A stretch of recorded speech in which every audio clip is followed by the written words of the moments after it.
say, I don't say that's true, but deep inside subconsciously they live that way, then what's going to happen is, even as an adult, they'll probably be constantly worried and anxious and fearful, perfectionistic, always impatient with those that they love and critical of them as well. Probably a workaholic as well, because deep inside they believe that all these things are true and they're trying to prove it's not. And it can even put a physical hole in their stomach, right? An ulcer that just comes from believing things and worrying and thinking about them. See, faith in words and authority is powerful. And that's why God wants us to trust in Him and His words and what He says. That's exactly why Jesus in John 8:31 said, if you will hold to my words and teaching, you'll know the truth, and the truth will set you free. See, it is spiritual freedom that God wants to give us. But we have to learn to trust and have faith, and then we begin to live in that power. So ask yourself again, what is the mountain I'm facing right now? Am I willing to trust in God, in His character, and what He says? Am I attempting to do things that I couldn't do unless God is powerfully involved? Because God's power, His kingdom, is available to you right now. Well, if this is true, well then how does it work? Let me first say how it doesn't work, because there are certain things that Jesus does not mean that often get taught.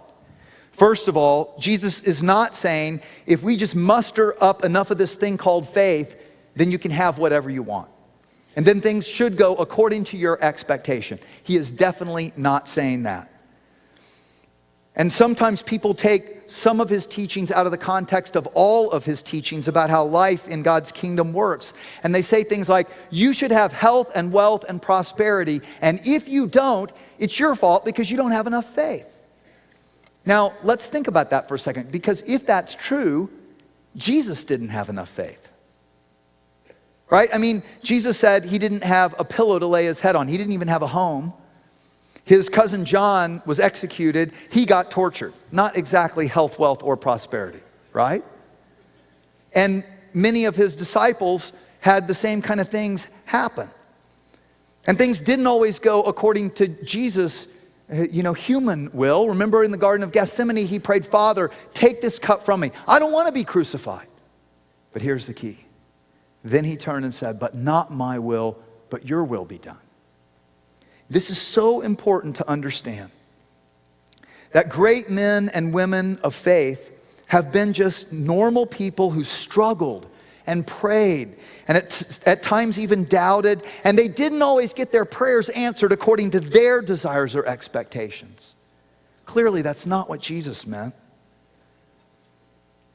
See, God is not going to give us things that are going to do harm to us or to others, or that are going to work contrary to His purposes. And this sometimes, friends, is confusing to us. It really is. It's confusing to me sometimes. And the reason is because God always works from the perspective of eternity, and I don't. Right? I mean, you and I usually work from the perspective of tomorrow or 2 years out at the most, if we're honest. But God always works from the perspective of eternity. And so mountain-moving faith is not having faith in an outcome. It's not trusting that what I want will happen. It's trusting in God's will, and that God sees the bigger picture, and I can trust Him. That's why Jesus said in John 14:1, do not let your hearts be troubled. Trust in God. Trust also in me. In other words, you don't need to have big faith. You just need to have a little faith in a big God. I think that's exactly what He meant when Jesus was saying, all you need is just a little mustard seed of faith. You need faith getting up here. Think about this with me for a second, okay? Let's say that you and I are standing on the top of a 50-story building, all right? And stretched out between another 50-story building across the street are these two planks. One is a flimsy wood plank, like a balsa wood plank, and another is a steel girder right here, running across. And I may stand here and say, I have absolute faith that I can walk across this wooden beam and get to the other side. I don't have one single doubt. My faith is huge that I can walk across. And you may stand here in front of the steel girder and you may struggle to have faith. You may say, well, what if there's a weld in there that's going to break? I mean, how do I know it's going to hold me up? And you may struggle with your faith. But here's the point. What matters is not how big your faith is. It's the object of your faith that matters most. It's what we put our faith in. Because here's the deal. No matter how big my faith is, if I confidently step out and try to walk across on this wooden beam and I put my weight on it, I'm going to splat, right? So my great faith doesn't really matter because the object of my faith was not trustworthy. But on the other hand, you might sit here and you might not have much faith at all. You may even struggle with some doubt. But if you have just enough faith, just a mustard seed of faith, enough to actually transfer your one step of weight onto this metal beam, and then another, no matter how scared you are, if you trust, you'll see the object of your faith was trustworthy. That's exactly what Jesus is saying. He's saying, friends, you don't have to trust in your great faith. You just need the smallest, tiniest mustard seed. But trust in God. Trust also in me, he said. And you'll see great things happen. Why? Not because you have great faith, but because your object of faith is a great God. This is why it's so important to read the life and teachings of Jesus and to understand what he revealed about God, that we can trust in his character. But it doesn't mean, we have no struggles.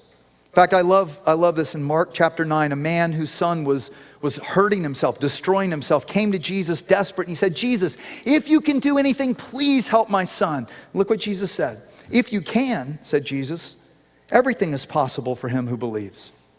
Immediately the boy's father exclaimed, I do believe.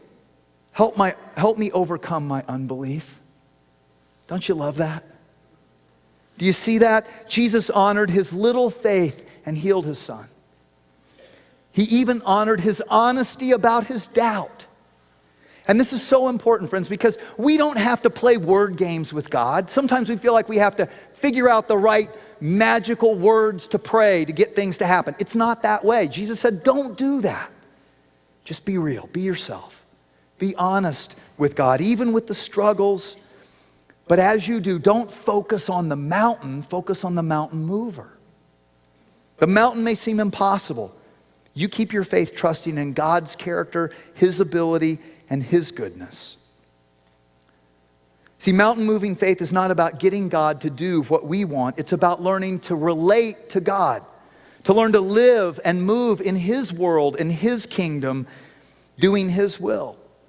But as we do that, he does want us to ask him for things. Sometimes a misunderstanding is that, well, then I can only ask for the right things. No, because we don't know what the right things are. And we learn God's will by asking specifically, and then we see where he doesn't answer, and we see where he does, and we grow in friendship with God. That's why Jesus said in Matthew 7:7, he said, ask and it will be given to you.